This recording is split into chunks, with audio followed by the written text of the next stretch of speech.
Hi guys, this is Speak About Digital, and in this video we'll show you a simple way how to create templates in Notion.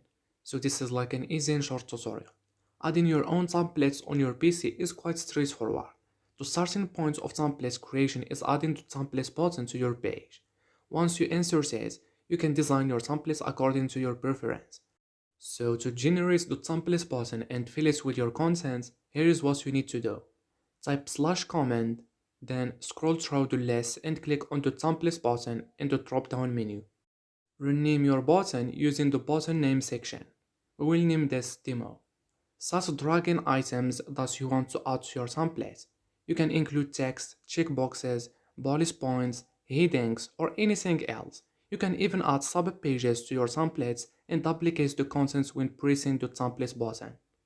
Once you are done creating, hit the close button in the upper right corner of the window.